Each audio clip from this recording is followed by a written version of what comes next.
থাকলে আসলে আবার নিচে যারা থাকে তারা অনেকটা কষ্ট পায়। যাক, তার বিসমিল্লাহির রহমানির রহিম। তুমি পরিচয় করেছিলা, পরে যে আসছে জামাল।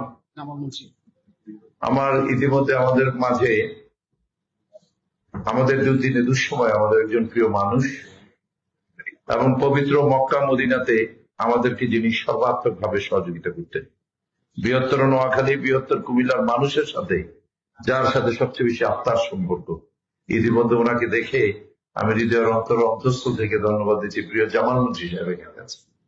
বিসমিল্লাহির রহমানির রহিম। শুভ সন্ধ্যা। আজকে গুণীজনদের সাথে আলোচনা, সত্যিকার অর্থে আজকে কোনো ভাষা নেই যে বক্তব্য রাখার মতো। দেশ নেত্রী, আপসীন নেত্রী, গণতন্ত্রের মা, যিনি যে মানুষটি দীর্ঘ 17 বছর এই আন্দোলন সংগ্রাম করতে গিয়ে যিনি জেল খেটেছেন,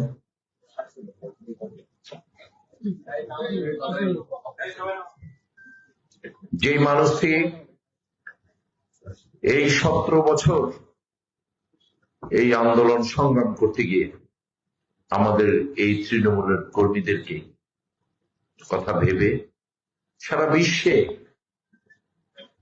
রাজকীয় মর্যাদায় যিনি থাকতে পারতেন, তিনি এই তৃণমূলের কর্মীদেরকে ছেড়ে যাননি। তিনি হচ্ছেন দেশনেত্রী, আপসীন নেত্রী বেগম খালেদা জিয়া। প্লিজ, আজকে তাদের কিছুই নাই, বিনয় সহিত অনুরোধ করছি, আবারও তোমরা পিছনে বলতো। আমি আজকে একটু একটু একটু বন্ধ রাখ সবকিছুতে, একটু একটু কাইন্ডলি আমরা একটু স্টেজে বসতে হবে।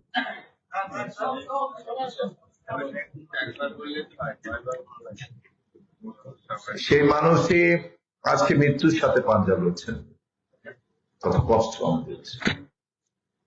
আমি গতকালকে বিকাল 5টায় আমি আবু ইউসুফ পাখি, আজকে যিনি আহ্বায়ক, কুমিল্লা থেকে সরাসরি এসেই এবার কেয়ার হসপিটালে বিকাল 5টা থেকে সেখানে আমি ছিলাম। রাত 1টা পর্যন্ত আমি সেখানে ছিলাম। আমার অনেক নেতৃবৃন্দের সেখানে ছিল।